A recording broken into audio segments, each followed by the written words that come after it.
Apparently when I worked this problem before, I didn't have the sound on or something. I don't know. So I'm going to redo it again, except I'm going to do it with the problem that popped up in Mobius for me, which is 3x minus 6 is less than or equal to 12. And we're going to solve the inequality. So you're trying to figure out what x is. And x is on the left side, hanging out with the 3 and the minus 6. You have to get rid of the 3 and the 6 one at a time.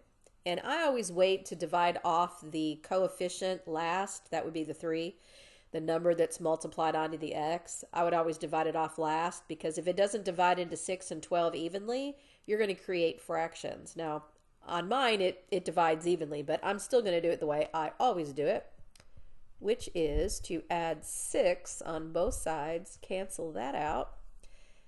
That leaves me with 3x is less than or equal to 12 plus 6 is 18. Then to get rid of the 3, I would divide by 3, because that's the opposite of multiplication, to cancel it out. But what you do to one side, you got to do to the other.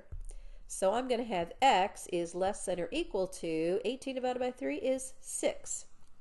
I'm a visual learner, and in order to put this into interval notation, I like to graph it on a number line because I can actually see it.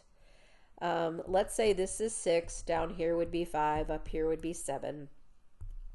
And I have an equal to on this. Now you may remember the olden days when in high school algebra they would make you put a solid dot for equal to. And then if it had said just x is less than 6, then on your number line, you would have had an open circle. Whoops. You would have had an open circle like that. Well, an equal to, and then it's less than, so less than means it goes in this direction. Okay. I'm going to cross this one out because the student asked me to work this one. I'm not sure what's going Okay. on. Let's pause. My arm must have hit something and a previous video started playing right in the middle of that. Sorry about that. Okay. So all of the numbers that are highlighted in yellow on the number line, those are all the values of x that are less than or equal to 6. And an interval notation always goes from smallest to largest.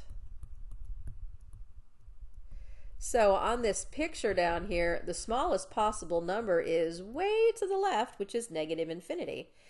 So this thing starts at negative infinity, goes up to the 6, and then instead of a solid dot, obviously I can't use a dot here, you would use a bracket. So the bracket goes like that. If it had been this one over here like this, then it would have been from negative infinity up to 6, and then you'd use a parenthesis. So they use, put these in different colors, they use a parenthesis for an open circle, and they use a bracket for a solid dot. Okay? And if you can't find the infinity symbol and you type in the word infinity right here, just make sure you do not use a capital I, because Mobius doesn't like it. It has to be typed exactly as you see it right there if you don't use the infinity symbol. So sorry about the issues with my voice.